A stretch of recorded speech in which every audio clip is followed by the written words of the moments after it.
আসসালামু আলাইকুম, বিসমিল্লাহির রহমানির রহিম। আশা করি সবাই ভালো আছেন। আলহামদুলিল্লাহ আমিও ভালো আছি। সামনে যেহেতু ঈদ আসছে, তো বাসায় প্রচুর কাজ থাকে। এখন হচ্ছে আমি চালের গুঁড়াটা চেলে নিচ্ছিলাম। চালের গুঁড়াটা চেলে নেওয়া হয় এই জন্য, কারণ অনেক সময় দেখা যায় কি যে ওর মধ্যে বিভিন্ন ধরনের পোকা হয়, বা ছোট ছোট অনেক পোকা হয়, বা অনেক সময় এই ইয়েগুলা দলা পেকে যায়। এর জন্যই আর কি চেলে নেওয়া। আর এমনিতে আমি সুজিও চেলে নিই, তাতে হয় কি যে মানে একটু সেফ লাগে আর কি বিষয়টাকে। তো এর জন্যই আর কি চেলে নিচ্ছিলাম। এখানে আমি ওইটাকে নাড়াচ্ছিলাম না, কারণ নাড়ালে হচ্ছিল কি যে যখন আমি ওটাকে নাড়াচ্ছিলাম প্রচুর ছাড়াই যাচ্ছিল, মানে উড়ে যাচ্ছিল আর কি, চারদিকে ছাড়াই যাচ্ছিল। এর জন্যই প্রথমে হাত দিয়ে একটু চেলে নিচ্ছিলাম। তো এই যে তারপরে বাসায় বাজার নিয়ে আসলো। আর অনেকে বলে যে রোজার মাসে কম বাজার লাগে, ভাই এটা একদমই মিথ্যা কথা, কারণ রোজার মাসে প্রচুর বাজার লাগে। আপনি অন্য সময়ের থেকে আমার মনে হয় মানে স্বাভাবিক সময়গুলো থেকে রোজার মাসে খরচটা অনেক বেশি হয়, আমার যেটা মনে হয় আর কি। তো এখানে এই যে প্রথমে কলমি শাক নিয়ে আসছিলো, আর কলমি শাক তো আমিও খাই, আমার ফ্যামিলি মেম্বার্সরাও খাই, আবার আমার পাখিগুলোও খায়। তো তারপর এখানে কাঁচামরিচ ছিল, কলা ছিল, কাঁচা কলা। এর আগে যে কাঁচা কলাটা নিয়ে আসছিলো সেটা একদমই ভালো ছিল না, মানে রান্না করার পরে একটুও খেতে ভালো লাগেনি। বাট জানি না এটা কেমন হবে, এর জন্য আমি বলছি কম করে নিয়ে আসতে। আর কলার চপটাও কিন্তু খুবই ভালো লাগে খেতে, মানে কলা কলা দিয়ে আর ডিম দিয়ে যদি আপনি একসাথে মিক্সড করে চপ তৈরি করেন, সেটা অনেক ভালো লাগে খেতে।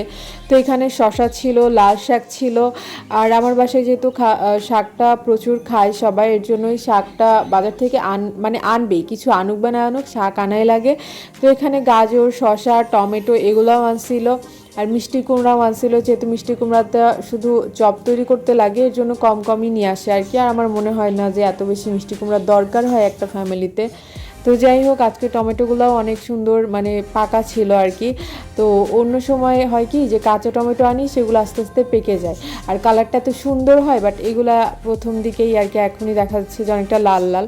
তো তারপরে এই যে আমি লাল শাক ভাজবো, এর জন্য লাল শাকটা একটু সেদ্ধ করতে দিলাম আর কি। তো এই যে এখানে আমি মোটামুটি বেগুন ভাজছি, লাল শাক ভাজছি, আর ডিম ভাজছি, আর এখন একটু মাংস রান্না করব। এর জন্যই প্রথমে ওই মাংসের যেসব পেঁয়াজ, তারপরে প্রথমে পেঁয়াজটা দিয়ে, তারপরে যেসব পেস্ট করা মশলা ছিল সেগুলো দিয়ে দিচ্ছি।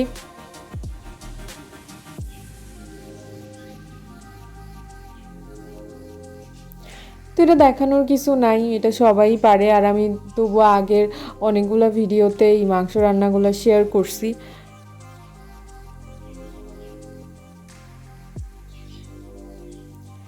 তো যাই হোক, তারপরে আমি ইফতারিতে এই যে দেখেন ফুলো ফুলো বেগুনি, তারপরে কুমড়ার চপ, তারপরে এখানে ছিল কলার চপ, মানে কলা দিয়ে তৈরি করা চপ যেটা বলে, কলার ডিম দিয়ে, সেটা ছিল। এখানে ছোলা ছিল। তো মোটামুটি একটা ভালো অ্যামাউন্টেরই আমার ইয়ে করা হয় আর কি। আর এখানে ডালের চপ, পেঁয়াজু এগুলো ছিল, মানে ইফতারি তৈরি করা হয় যেহেতু মসজিদে দেওয়া লাগে। আর আজকে আমি বাসায় কাস্টার্ডও বানাইছিলাম। তো যাই হোক, আজকে এই পর্যন্তই। সবাই ভালো থাকবেন, অবশ্যই আমার জন্য দোয়া করবেন, নিজেরাও সাবধানে থাকবেন। আল্লাহ হাফেজ।